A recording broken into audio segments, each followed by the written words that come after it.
Hello friends, today is an unusual video. I wanted to address a question I receive often, which is why certain people can take finasteride and not get depressed or have sexual dysfunction, and others take finasteride and experience long-lasting anxiety, sexual dysfunction, all kinds of things like that. And specifically, actually, one person asked me, are there such things as neural phenotypes? So what I wanted to tell you guys about here is the reason why finasteride may, for example, make you depressed and may not make another person depressed. The reason is that we have very different cognitive architectures. That's what I like to call it. Some people call it neural phenotype. Some people call it genotypes because a lot of it comes from genes, but they don't all come from genes, right?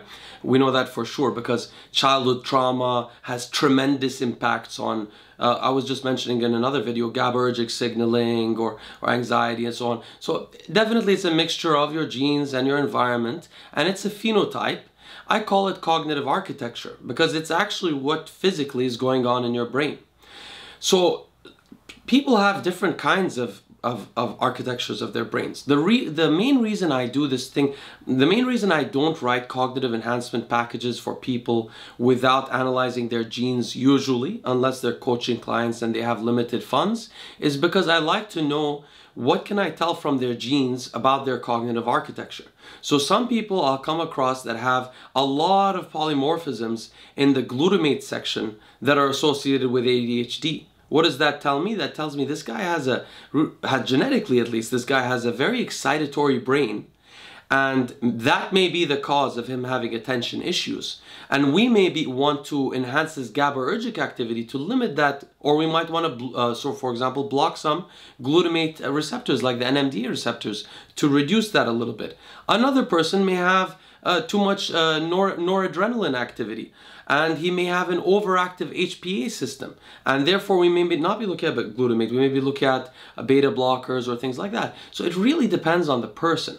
Now, if you are a person that was just totally traumatized by finasteride in terms of non-sexual function, in terms of anxiety and stuff like that, that means you are a person that probably has GABAergic deficits. But you also may be a person that, for example, produces less neurogenesis naturally, or you may be a person that has a highly inflammatory state in their body naturally, but most likely it's a deficit of GABAergic signaling. Why do I say that? Well, allopregnanolone, it's part of your cognitive architecture. It sits there holding open the GABA-A receptors for signaling. You may have less GABA-A receptors. You may also have receptors that are less responsive. So you were really relying on that allopregnanolone.